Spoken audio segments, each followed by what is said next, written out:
70% of our leadership development culture strategy is selecting the right leaders.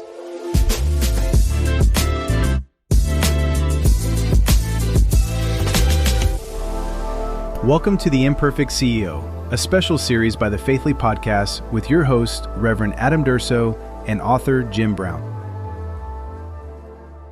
Welcome to another episode of Faithly Podcast. My name is Pastor Adam Durso, and I am joined today by author Jim Brown, the author of The Imperfect CEO. Say hello to the audience, Jim. Hello, everyone. Great to be with you.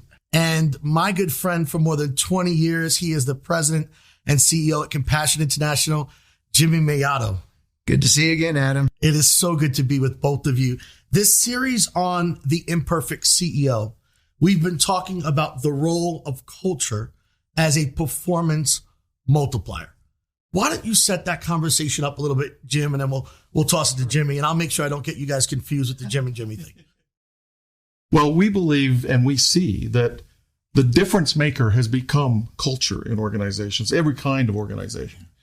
I'm excited for the conversation with you, Jimmy, because the focus of a large organization that you're leading, people tend to feel like, oh, that's unique. Where we had a great conversation about the corporate setting. We've had good church setting conversations, but actually a healthy culture matters in every type of organization. Yeah, absolutely.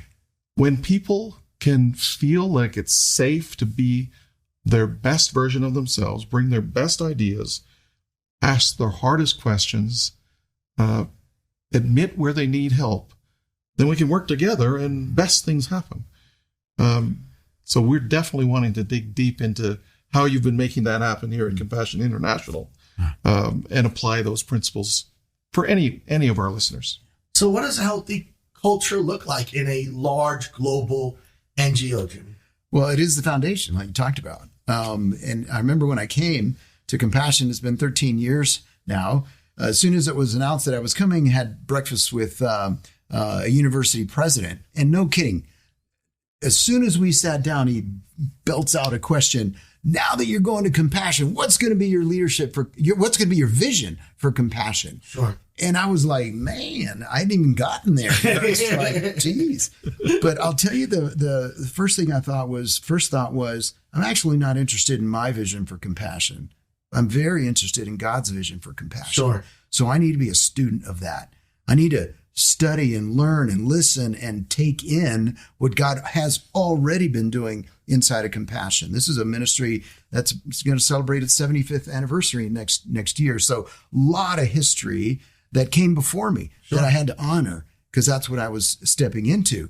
But second to that thought that I don't want to do my vision for Compassion. I want to do God's vision for Compassion. And I need to take time to immerse myself in the culture to then allow the leadership gift over time to begin setting strategy and choosing this and not choosing that, allocating resources, hiring and building a team and all of that. Before any of that, I knew what kind of culture we would want to have because that was key. And I really got it from inside of Compassion. Its mission is to release children from poverty. And the most important phrase in the mission is in Jesus' name. Yeah. So if we're going to do it in his name, then we better do it in his way. Doesn't matter what your strategy is. Sure. And one of the great privileges of mine was spending some time with the late Peter Drucker before he passed. Mutual friend Bob Buford put us together. We had a fabulous conversation. And of course, he has that amazing quote about culture. Mm-hmm. Culture eats strategy for lunch all the time. Yeah. But to hear it directly from him was really kind of cool. So I came in with a deep appreciation for no matter the strategy, we got to start working on culture. And how much of that was influenced by your predecessor, Wes Stafford, and spending time with him? How much of it was influenced by asking the employees of Compassion and seeking their insights around the current culture so that you could navigate toward what God wanted for Compassion under your leadership? Well, you just described what I did when I first stepped in, and that was to take a listening posture. Instead of imposing something on Compassion, I wanted to see what God was already doing at Compassion and join that. And that does include culture. So there was a listening phase and a learning phase, and then loving. Just love the people before you lead them, and then lead. kind of in that order, listening and learning and loving and then leading. That was the posture I took. So I asked a ton of questions. Wes, other leaders, people around the world about compassion, just took that listening posture. And wonderfully, I had met Wes back in 1994. I think we've been, a 32-year history of relationship with him. So I knew him real well. And I knew what I was joining inside of Compassion. Our ministries partnered together. So there was a culture that I was actually attracted to.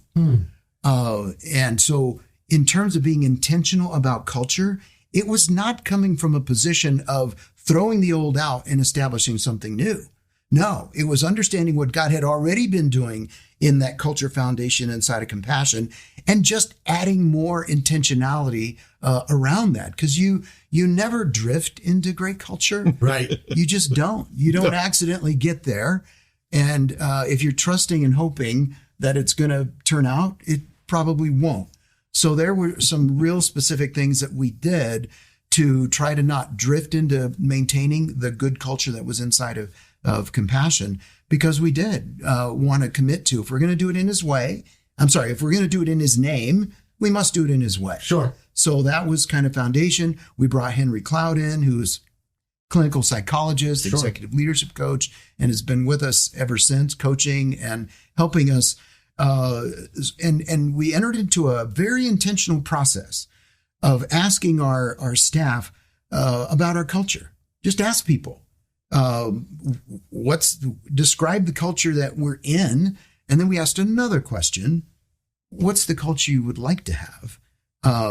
Because every culture has good things, bad things going on. So we wanted to learn and listen and hear from the people that were actually living in the culture. And then out of that, when we looked at the Compassion's history, looked at what was, looked at what in the moment, the reality of how people described the culture and some things about it that they wanted to, in fact, build and enhance, we were able to identify 5 behaviors that reflected the kinds of behaviors that we knew if people engage these kinds of behaviors on a daily basis, that we would build the kind of culture, the kind of environment that we would want inside of Compassion, where everyone could fully flourish and bring what you said, their best, their gifts, talents, experiences, and put them on the table, and let's move forward together. So, and those, and let me talk a little bit about behaviors versus values. Sure. It's like organizations have values, and we do too. They're amazing. They're foundations. So our values around, integrity and discernment, dignity, stewardship, excellence. Those are great values. But Henry encouraged us to get lower. Describe the actual behaviors you're wanting people to engage. And so that's what we were able to distill. And you go to any office of our dozens and dozens of offices around the world, you will see these 5 cultural behaviors exhibited on the walls, but not just there, lived out in their experience. So those 5 behaviors were, by the way, we're here. Number 1, we're here for a reason, the mission.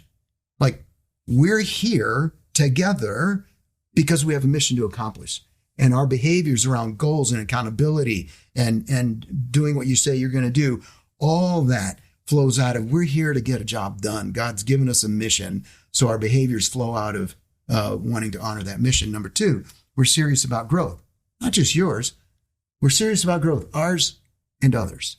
So every time you show up, I create an environment for you that's either positive or negative. You create an environment for me. That's culture. So we all have to be owners of culture. So we got to be serious about growth, ours and others. 100% for one another, third one. We got to be all in for each other. Now, there was a subset of that one, 100% for one another, that was careful with words. And you got to be careful with words if you're 100% for one another. But this little guy has great power to do good and bad. The Bible says something about that. It does. It has a lot to say about the power of the tongue. Yes, it does. So Henry Cloud recommended, he said, you know what? It is all about being 100% for one another. It's so important, and its power to do damage is so big. Let's make it its own thing. So that became our 4th behavior. Careful with words. Watch what you say. Watch what you write. What's the tone of that email? Yeah. How do you not only just act, but how do you react to stuff. Just be careful with what comes out of here or in your written words. And then the final one was invite others in. And that was another one that was, Henry Cloud spoke into that one as well and said, because it used to be let others in. And Henry said, that's not good enough. We all have needs.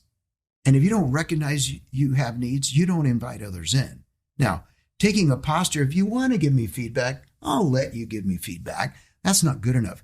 You gotta get out of your seat and you gotta go get that feedback. You gotta go invite that feedback into your life. Because it's not going to drift your way. If it does, it's not enough. Yes. So go out and get it. So those 5 behaviors: here for a reason, the mission, serious about growth, ours and others, 100% for one another, careful with our words, and invite others in. Those behaviors are now on the walls all around our world, but it's got to be more than just on the wall. So the way we made it real in our environment is a number of things.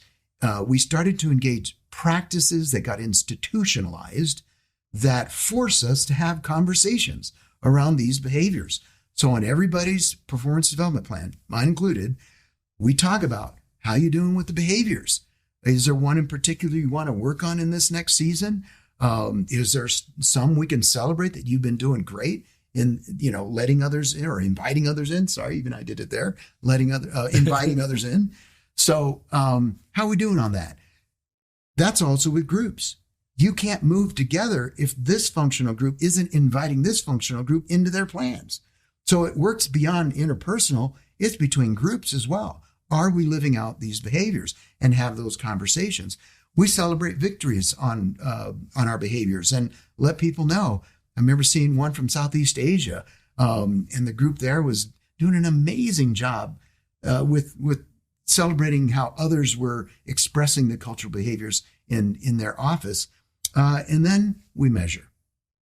If you're leading an organization and you're not measuring cultural dynamics, there's no way you're going to build the kind of culture you want. You got to measure. You got to let people give you feedback and invite others in to tell you, how are we doing as a ministry, as leadership, living out these cultural behaviors? And we have other things too that we look at: engagement, psychological safety, development, other kinds of things. And we take that feedback and we expect every manager to have conversations with their teams about how they're doing in engagement, which is a significant part of culture and cultural behaviors, other things as well. So you measure what matters most. Sure. And culture matters. So there are amazing organizations out there that can provide tools to help you measure culture on an annual basis so you can see the trend line over time. Now, we have developed our own tool, so we measure and look at the trend line on how we're doing on culture, but structure, process, institutionalize it, get clear on it, and measure it. And that's how we've come to help everyone be an owner of culture. Can't just be me in leadership. Everybody has to own the fact every day they're contributing or detracting from the kind of culture we want to have. Adam, I'm laughing to myself. Jimmy, this is why I wanted us to have this conversation. I've been tracking with you for certainly more than 2 20 decades. years. Yeah. I knew that this is so in you that you've been living this. And we have listeners, Adam, that I'm hoping that they're going to go back and listen to that 10-minute explanation like 5 times because it's embedded with at least a half a dozen key concepts that are crucial if we want to lead healthy organizations. Jimmy, let's admit you were blessed and fortunate to land in an organization that already had done some good work in this area. Yeah. The truth, sadly, is that some people get parachuted into an organization and the culture is toxic. Yeah. And it's the question isn't what should we hold on to? The question is, how do we work together to make it a place where any of you actually want to stay? Yeah. So thank you, God, that foundation was there. We actually asked that question. Interesting. Do you have thoughts of wanting to work elsewhere? Good. Just the fact that you ask it means it's okay to talk about this. That's right. Yeah. And we want to make everyone feel like there's no thought that is out of bounds. Right. If you've wondered about this, somebody that you're working with, you should be talking and processing this Right. and praying Right. together about this. Right. And one of the things that I want to have be normal in the environment, and in many respects, there are many pockets where it is celebrating when those difficult conversations happen. Yesterday, I was in a meeting, intense all-day meeting with leadership, and there was a particular topic for which there was serious disagreement. And you listen to one side, good rationale. You listen to the other side, good rationale. Now, we got to sort our way into moving together, and we have to make resolution on a path forward for sure. But the fact that everybody was able to share, I was at the end of the deal, and this is, I think, good for every leader to do. Anytime it happens, celebrate it, highlight it. And I did that at the end of the meeting. I said, before we end, I just want to thank everybody for leaning in fully. And I know there was some serious disagreement going on, very intense, and that's awesome, because that's what's needed to land us to where we need to go. Everybody needs to feel like they can bring their best to the table. There's enough psychological safety, another thing we measure, to be able to show up and it be okay.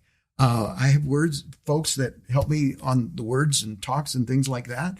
And the person helps me with that, challenges me about, I don't think we should say it that way. I don't think you should say this. And, she's right about 100% of the time. So, but I appreciate the fact that she can show up. That's a good thing you said that, because she might be listening to this podcast. She will be. But leaders have to reinforce the kinds of behaviors that they want to see happen again. Yes. So when it's a discipline of mine, it's a little micro spiritual discipline. When someone challenges me, disagrees with me, I thank them for that. That's a part of a discipline for me to appreciate and own that, because we all have blind spots, and it's a gift when folks can share them with us. Hey, I want to jump in, Adam, because what Jimmy's explaining is the application of so much of what's in the book, The Imperfect CEO. That foundation that you talked about of working together and feeling like it's safe to share your thoughts, that is all about collaborative culture. Yes. That people are committed to working together. Let's link arms. Let's believe that we're better together, actually.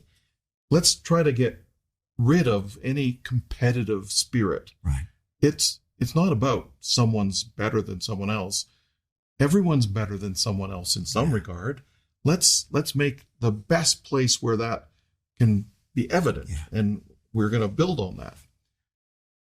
And then you're talking about the next pillar in the model, the peak of leadership accountability. This is all part of your ascent model. The ascent model. And there are 4 peaks in there. Why don't you just say that? Yeah, so it's collaborative culture.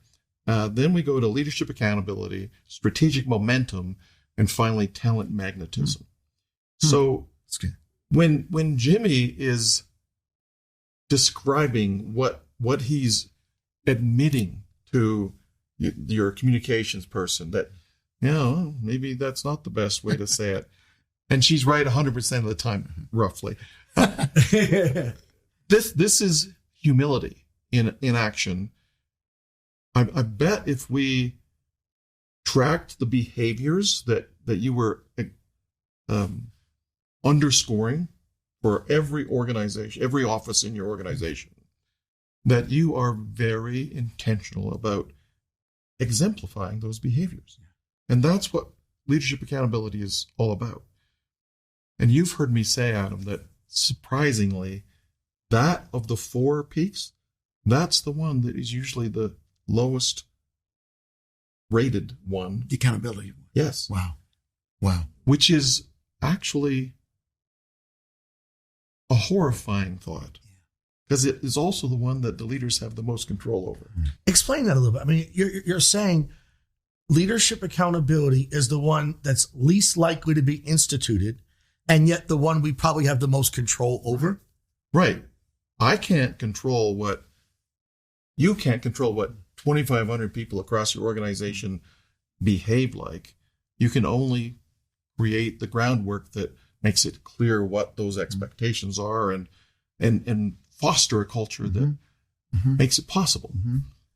But leadership accountability is mostly about the core leadership team, the senior leadership team, agreeing together on what those foundation pieces are, and then living it so clearly,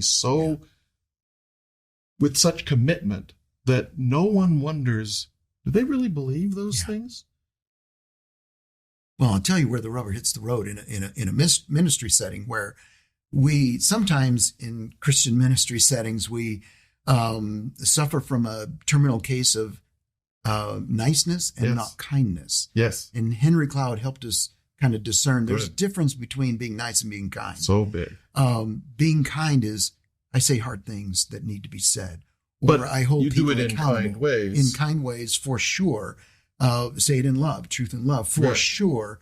But just superficially being nice and never challenging allows things to live under the radar screen, and passive aggressiveness kind of filters through, and which is just destructive to culture. But one of the most destructive things to having consistent growth, building the kind of culture that you want, is when people see leaders violating it. Yes. When they see leaders that are not living out the culture behaviors, and it could be that maybe they're 95% on the mark. Yeah. Problem is that when you're a leader, the 5% that you're off is the 5% that's probably most damaging to your team and other teams that are observing. And it's what everybody notices behavior. And talks about. And then they talk about it to others. I saw that leader doing this. So it's terribly destructive. And it's so important from an accountability point of view. I mean, just the hardest part of it is that great cultures have an immunity system within themselves that is able to identify the virus and deal with it. Great cultures that are not great, viruses are everywhere. Rampant. Great cultures deal with it. And sometimes that's doing hard things. I've let folks go primarily because of culture violations than performance on the tactical outcomes of. Let's not miss this. This is most dismissals are about performance. And sadly, the problems regarding culture, we turn a blind eye to. And that's a cancer that just keeps multiplying through the organization. So thank you that you're taking. Well, and I know that and every leader will identify with this. You want talent. Yes. Talent matters. But if you bring in that talent and it doesn't fit the culture, man, you pay. Yes. And the culture pays, and everybody pays. And have I learned my lesson from more than once having made the mistake of being attracted to talent more than what they might bring to the culture. The other thing about strong cultures, I remember real good friends with the leaders at Chick-fil-A, and I asked them one question one time, tell me about your leadership and culture development strategy. So I was expecting all sorts of wonderful things like onboarding strategies and development strategies and how they taught on it and what their frameworks are. And that was all great. But he smiled at me and he said, this is head of leadership development at the time, Mark You're Miller. talking about Mark Miller. Right? Mark Miller. Sure. I know Mark. He's such a authority in this whole area. He's another guy. Totally. Yeah. So he smiles and he goes, Jimmy, I'm probably going to say something that's not going to kind of, be satisfying to you. 70% of our leadership development culture strategy is selecting the right leaders that already bring the kind of culture we know will be consistent with Chick-fil-A. Yeah. So you hire and you bring in people on the talent acquisition side that are going to be a fit with the best parts of the culture you want in your organization. And I actually not too long ago, about 2 months ago, I was talking to one of our fabulous talent acquisition individuals, and they told me that there was this person that hit all the check marks on talent, experience, and skill, but did not move that candidate forward because of one thing. They lacked humility, and she knew that the lack of humility in this environment is not going to work. Is not going to work. And that's true. So I want to commend you that you've become, not just you, your leadership body has become so conscious of what those things are that you're making sure it's happening. And that's what great leaders do, Adam. We as leaders need to figure out what is it that allows for us to have a healthy culture and sustains the culture. And then we guard that with great commitment. Yes. Again, Yeah. too often, culture is like this nice idea that's so soft that surely it'll be fine. I'm really hopeful, and I believe that there's a increased momentum of a greater awareness that, no, it's not soft. It's actually the hardest part of leading a great organization. But if we can get it right, boy, do things start to... Well, and just to build on that a little bit, the analogy that's in my mind about how to work that in an environment with thousands of individuals is not unlike how I view just spiritual formation in my own life. Yeah. I engage certain practices and experiences, disciplines, if you will, that help me do what I cannot do through trying alone. I want to be like Christ, but if I don't have structure, if I don't invite grace into my life, which needs to come in the form of structure, often that's how it gets expressed in my life, a certain amount of discipline, a certain amount of rhythm, a certain amount of intentionality that is going to allow me to grow in areas so that I can become the kind of person that naturally, reflexively, and organically exhibits the things that build good culture and grow me up spiritually. And we often say in compassion, your most important contribution to compassion is actually not what you do. Now, we do a real important thing. We do a life-saving thing with children living in poverty all around the world. All over the world. It is super important. It's not the most important thing. The most important thing is, and the most important contribution you'll make to compassion is actually the person you're becoming. The doing needs to be the natural organic fruit of the kind of person you're becoming. And that's what gives that fruit eternal value, eternal meaning. And if we're all becoming more like Christ daily, I'm helping you grow, you're helping me grow. We're starting to build that kind of strong culture where we're all moving toward the same, true north star there of wanting to be more like Christ and understanding that what I do is important, but how I do it is what makes it eternally important and valuable when the Spirit's behind it. It sounds like faith is integral in your leadership. Completely. How do you ensure that what you're suggesting there, that your faith is being demonstrated in your leadership and then being reflected in how you operate, communicate, deal with the people that are working closest to you, and then spreading that in a way that's impacting literally around the globe? I mean, I've been with you. I've been to offices in Africa and Asia and all over the world, and you see this modeled. How is that faith integration being spread throughout the compassion orbit around the globe? Formation is happening every second of every day. It's either helping you be formed well or malformed. Wow. But formation is happening every day. Spiritual formation is happening every second of every day. So you can't say, here's my spiritual life and here's my vocational life. Yes. They are inseparable. Henry Cloud talks a lot about this in his book, Integrity. Yes. Integrity is everything that's in your life is integral. You can't say, here's my vocational life, here's my spiritual life. Spiritual life is completely encompassing of everything. That's reality.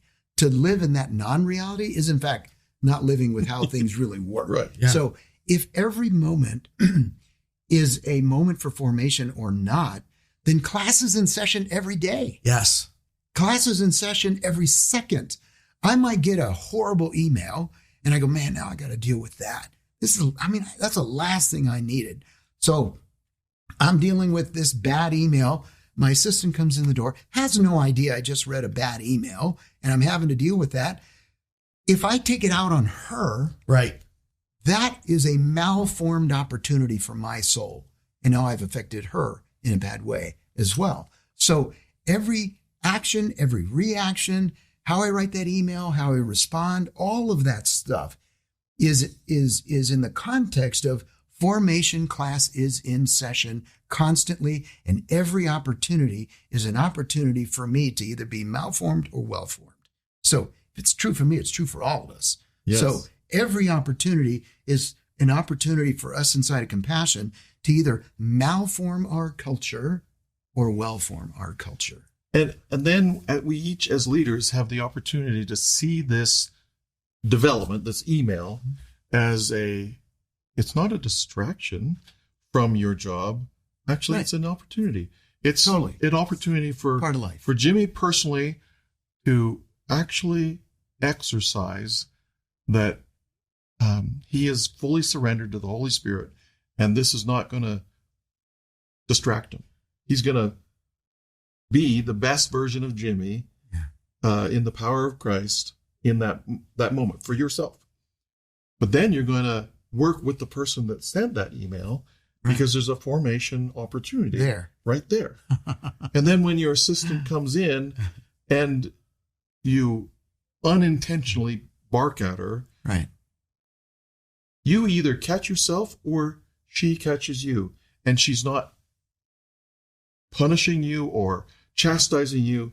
She's graciously reminding you that, hey, we're all working on this formation thing. And there's for leaders, anyone actually, there's a discipline that I've kind of put in my life that speaks to the intentionality and some structure into my life to think about these things. But I want to be relationally consistent.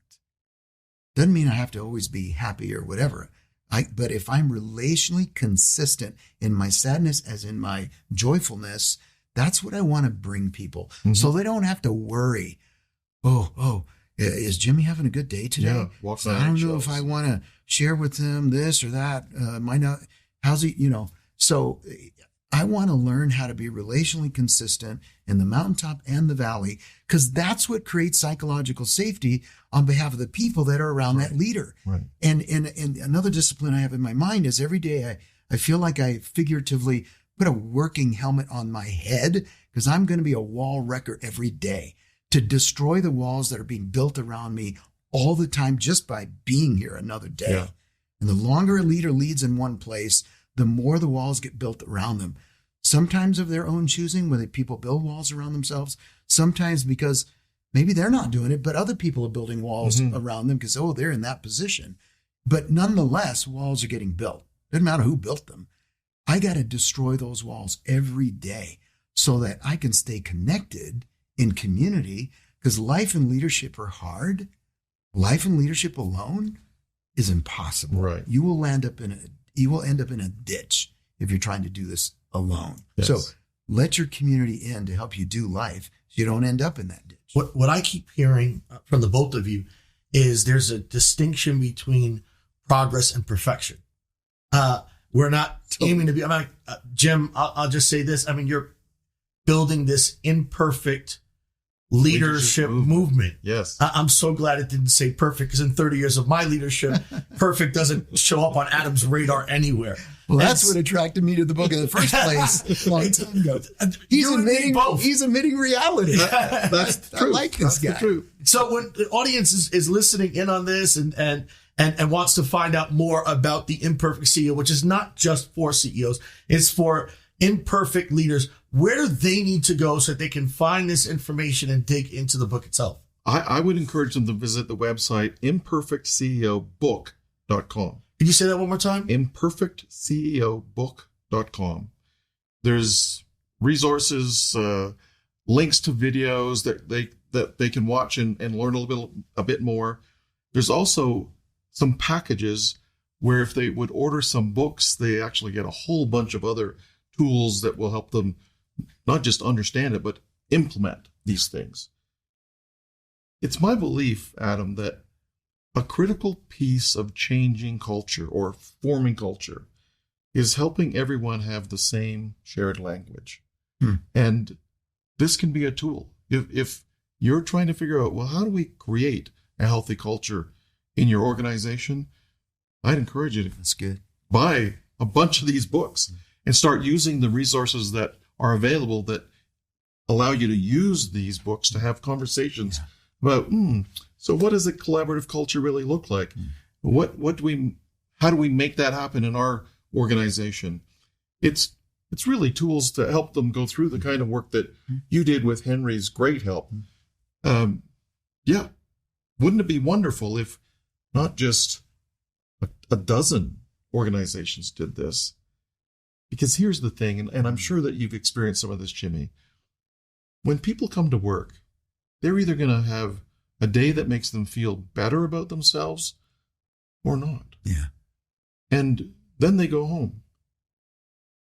Do you know that over 2/3 of the population of America declare that they'd rather not work where they work? Wow. They would prefer a job somewhere else. Now, there's a whole lot of other problems connected to that because they don't go looking for a job. They stay there not liking it. But they go home dissatisfied. And then they kick the dog or whatever. They're not the best version of themselves. Sure. But if we as leaders could create an experience so that people that show up for work feel valued and useful and they're doing something that matters in the world, they go home feeling better about themselves. And they engage with their family in a way that's better for them. They come back and they engage in a way that's more fruitful for the organization, which likely means you're more productive. And if things are operating properly, that means they're going to be better rewarded. Right. And then they go home. What I'm getting at is if we could create healthy organizations, it ripples through the entire world. Everything gets better. Yeah. Jim, one more time. What's that website so that people can find ImperfectCEObook.com. Find lots of resources at that website. I am excited about a Going Deeper segment where we're going to drill down into a couple of things in a special Going Deeper opportunity that you can be able to listen in on. I am excited. This has been an incredible conversation. My guest, Jim Brown, Jimmy Mellado, President and CEO of Compassion International. You're going to want to continue to follow along with Faithly and all the social handles. This has been a Faithly podcast. Have a great day.